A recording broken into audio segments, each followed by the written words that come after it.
First off, I would like to give all praises, honor, and glory to Yahweh, Ba'ashem Yahushua, Ba'ashem Ruach Kadash. I want to give double honor to the apostles and elders up in Great Millstone. I want to give peace and salutation to all the Aki that's pushing this word in truth and sincerity. And Lord's will, I titled this video that we get into is Never Trust Thine Enemy.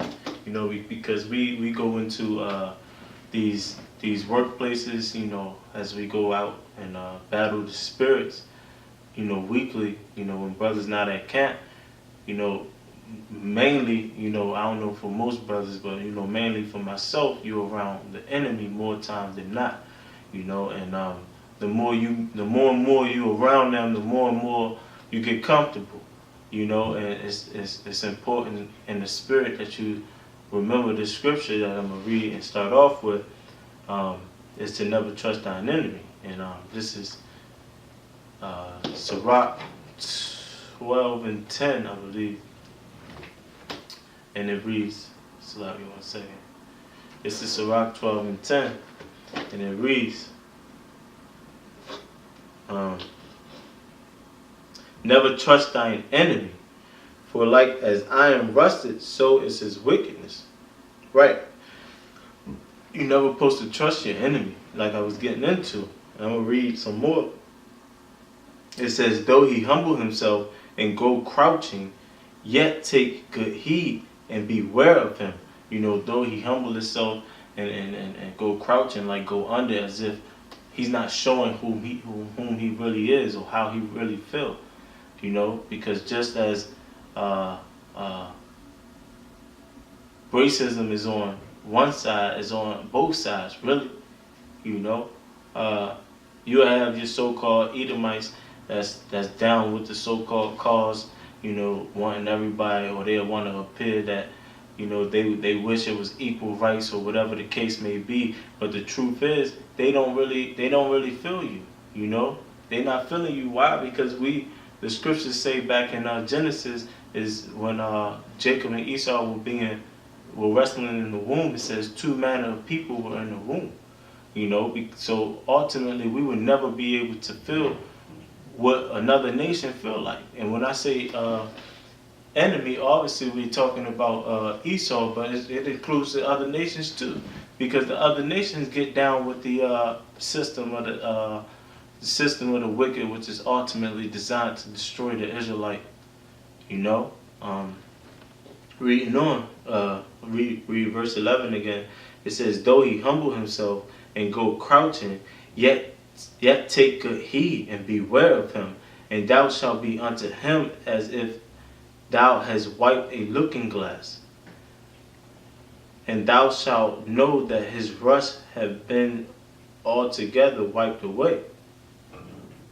It says, hold on.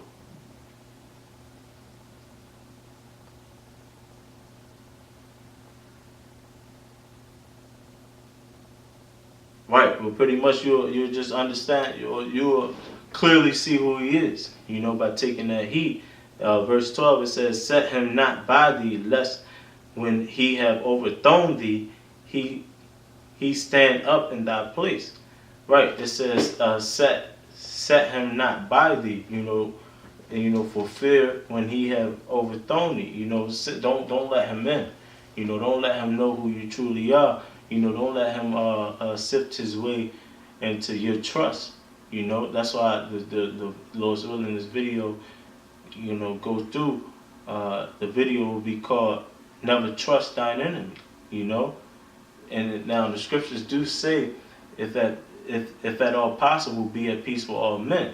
That's why the scriptures say you're supposed to be wise as a serpent, harmless as a dove. You know.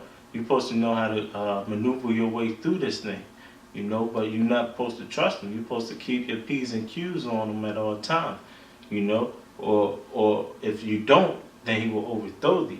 It says he stand up in thy place, neither let him sit at thy right hand, lest he seek to take thy seat.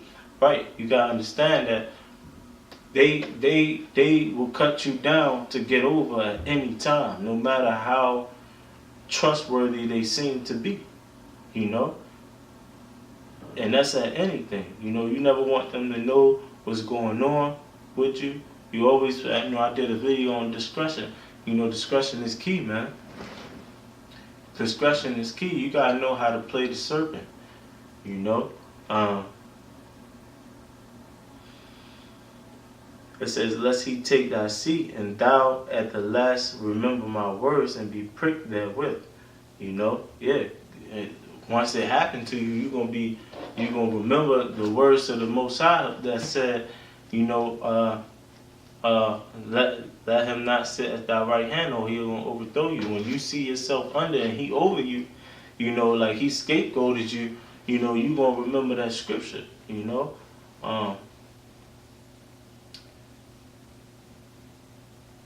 Yeah. 1 second. I got a couple of scriptures lined up real quick before I close it up. But one of the tactics of we got into it a little bit, but one of the tactics of Esau and these other nations is they try to make things sound sweet, And this is Psalms 55:21, and it reads, "The words of his mouth were smoother than butter, but war was in his heart. His words were softer than oil, yet they drawn swords." Now, it could be a twofold scripture, but in this sense, we're going to focus on the wicked, mainly being Esau, because we know that's his promise, is the sword,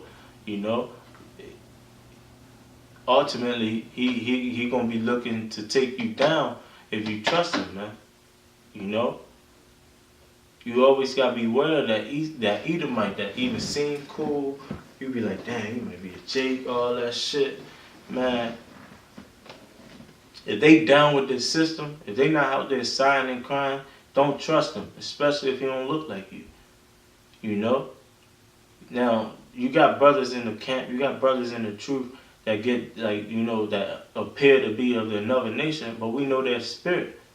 That's why you gotta judge the spirit by the spirit. If they down with the nation, if they down with the system, but they throw out their little slurs, man, pray for discernment ultimately. But at the end of the day, you're never supposed to trust them.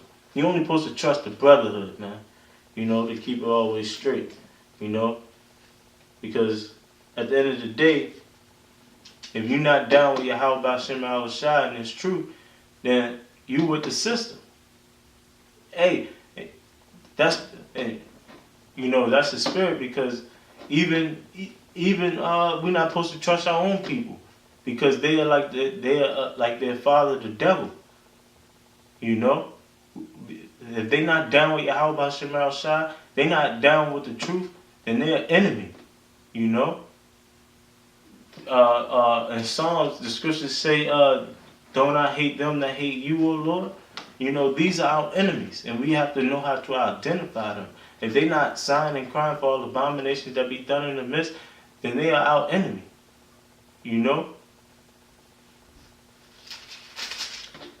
This is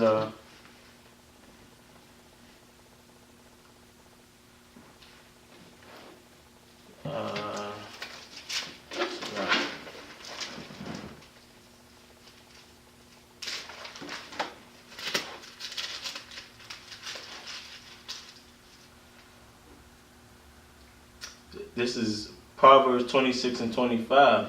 It says, "When he speaketh fair, believe him not, for there are 7 abominations in his heart." Right. It says, when he speaketh fair, that's fair speech. That smooth words. Remember that it's something. Is war against you and his heart, and it's not always physical. Like Ephesians 6:12 say, for we wrestle not against flesh and blood, but spiritual wickedness in evil places. Roughly paraphrasing. We're not here to fight carnally. You gotta understand the spiritual, the demons that's going to attack you, and they're going to use the people around you. They're going to be playing in your head. It's the whole objective is to get you out of the truth. That's why you're not supposed to trust your enemy. and I'm just getting a few things that the enemy gonna try and do to lure you out of this truth ultimately, you know, because that's their ultimate goal, is to get us out of the truth. And really, they don't even know why. It's just the demons taking over them, which is why you're not supposed to trust them, you know, because when the demons see the opportunity to take you down, he's gonna use them to take you down, no matter what you think, or no matter how you think he feel about you, you know. This is Ecclesiastes 7:7. It says, "Surely oppressor maketh a wise man mad, and the gift destroyeth the heart." You know, a gift, that's another thing. You know, a gift is something that they'll give you, like a favor or something like that, and it's going to destroy your heart. Why? Because you're going to be like, nah, but, you know, all of them can't be bad because such and such did this for me, such and such, and you know, man, fuck that. You know? Fuck that. Excuse my French, you know? I just wanted to get that message across, is that we ain't never supposed to trust them. You know? And that's just a couple examples of how they'll try to lure you in, and it's the same thing with the 2/3. You know? But Lord's willing, brothers, is edified. I don't want to be long-winded. Just never trust your enemy, man. You know, lean on the brotherhood at all times. You know, it's okay to be cordial. It's okay to move like the serpent. You know, even if you're dealing with niggas in the world. You know, you gotta limit the times you hang with them. But when you hang with them, you know, you gotta know not to trust them. You know, because they not down with your how about Shemal shot. You know, and if they seem sincere, you gotta learn how to kick the truth to them.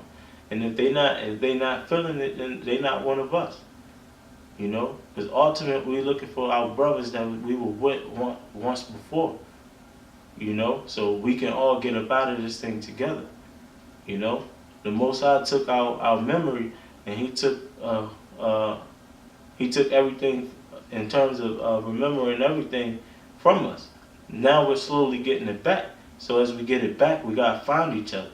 You know, we gotta scatter and find each other before this place go down. You know. But with that, I want to give all praises, honor, and glory to Yahweh B'Shem Shah, B'Hashem Rakakadash. Double honors to the apostles and elders up in Great Millstone, and peace and salutations to all the Akim that's pushing his word in peace and truth and sincerity. Shalom.